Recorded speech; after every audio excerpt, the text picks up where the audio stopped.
प्रियंका गांधी के भाषण कला की तो पराशर साहब भी तारीफ करते हैं। सब करता है, सिर्फ भाषण ही नहीं, ओवरऑल उनका जो पॉलिटिकल इंटरेक्शन होता है, जैसे लोगों से मिलती हैं। कांग्रेस पार्टी के था राहुल गांधी से आप तुलना करें तो कोसों आगे नजर आती हैं पार्लियामेंट में, जिस हिसाब से वो बाकी सांसदों के साथ इंटरेक्ट करती हैं। मतलब उनका पैरामीटर अगर राहुल गांधी से तुलना करना हो तो फार फार फार अवे। वो बीजेपी के नेताओं के साथ भी जिस सहजता के साथ, मतलब एक पॉलिटिशियन को जैसे मिलना चाहिए, बट लीडर तो राहुल गांधी करती है। थोपे गए और बनाए गए, इसमें फर्क होता है। जैसे मुस्लिम के बारे में जो उन्होंने कहा, बीजेपी तो एकदम दोनों हाथ खोल के इस बयान का स्वागत करेगी, क्योंकि बीजेपी के हिसाब से आप देखें इनकी पॉलिटिक्स चलती है इसलिए आज से नहीं कि पोलराइजेशन, काउंटर पोलराइजेशन होता है। हाँ। क्या किसी भी स्टेट में आप देखते हैं कि मुस्लिम डेवलपमेंट के हिसाब से वोट करें, वो सिर्फ एक बात कहेंगे बीजेपी को जो हरा दे। जैसे असम में हेमंत बिस्वा शर्मा की बात जो भी होती है वो एंटी बांग्लादेशी बयान होता है। जैसे यहाँ के हिसाब से आप समझ सकते हैं कि मियाँ बोल दिया मतलब मुसलमान को बोल दिया, लेकिन असम के लोगों को, असम के मुसलमानों को तो पता है ना कि मियाँ बोल रहा है तो बांग्लादेशी मियाँ को बोल रहा है। लेकिन आप वहाँ पे गवर्नेंस आपको नजर नहीं आएगा, आपको सिर्फ नजर क्या आएगा, तो ऐसे बोल रहा है, हमारे धर्म वाले के बारे में बोल रहा है। वही तो ये बीजेपी को सूट कर राहुल गांधी का बयान इस माहौल में, जब आपके असम में जीते सिर्फ मुस्लिम विधायक, तो ये बनाया गया कैंपेन, ये देखो तो इनको तो सिर्फ मुसलमानों ने वोट दिया।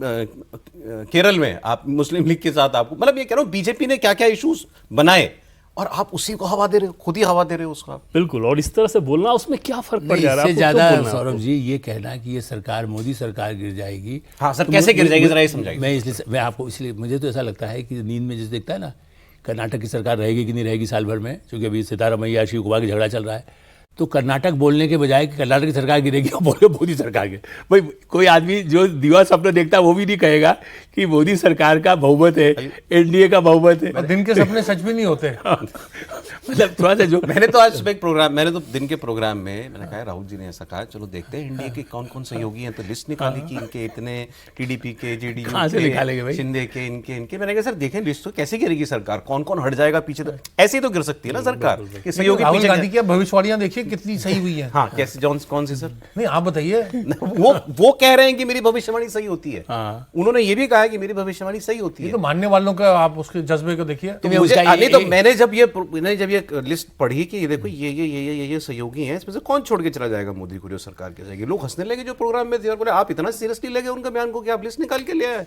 कि कौन पीछे हटेगा। लेकिन राहुल गांधी को लगता है कि एक साल में इतनी तकलीफ आ जाएगी देश के अंदर, इतनी ज्यादा इकोनॉमिक हार्डशिप आ जाएगी कि फिर नरेंद्र मोदी गवर्न नहीं कर पाएंगे। एक दूसरा मैसेज मैं और को आपको बता देता हूँ, क्या है कि उनको दिमाग में तो जो भी उनके साथ रहते होंगे बताते हैं प्राइम मिनिस्टर आपको ही बनना है। ठीक भी, अभी आप और हम भी नहीं कह सकते ना, यदि कांग्रेस आएगी तो राहुल गांधी के अलावा बताइए तो राहुल गांधी बनेंगे क्या? बनेंगे, ये तो आप भी मानते हैं। तो होता क्या है कि उनको क्या दिखता है कर्नाटक की चर्चा में, देवगौड़ा को मैंने गिराया था, मैंने चरण सिंह को गिराया था, मैंने मतलब कांग्रेस ने गिराया था, उन सबको भी मैसेज देते हैं प्राइम मिनिस्टर या तो मैं ही होऊंगा नहीं तो सरकार गिरा देंगे। मोदी जी भी नहीं रह सकते, यदि उनकी सरकार गिरेगी मैं बनूंगा, दूसरा भी कोई बनेगा तो मैं बनूंगा। इसमें धारणा थोड़ी अलग है। मुझे लगता ये जरूर है कि वो ऐसी बात उन्होंने करी और चुनी हुई सरकार कैसे हट जाएगी तो समझ से परे है। लेकिन देखिए मुझे नहीं लगता कि राहुल गांधी प्रधानमंत्री पद के उम्मीदवार होंगे तब तक जब तक कांग्रेस अपने बूथे पे कम से कम मतलब हाफ ऑफ हाफ, जो 272 का आधा आंकड़ा होता है कि मतलब 150 के करीब जब तक कांग्रेस की लोकसभा में सीटें नहीं आती तब तक राहुल गांधी की दावेदारी नहीं हो पाएगी, ना उनकी एक्सेप्टेबिलिटी होगी। नहीं तो अब देखिए ना, अब ये तो अब ममता हारी, स्टालिन हारे, इसके बाद तो सब लोग ये कह रहे हैं कि राहुल सबसे ज्यादा खुश तो राहुल गांधी हैं कि मेरे सारे कॉम्पिटिटर हार गए। देखिए यही तो जो होती है, मतलब स्टैटिस्टिक्स होती है वो बड़ी डिसेप्टिव, आप दोनों तरीके से इंटरप्रेट कर सकते हैं।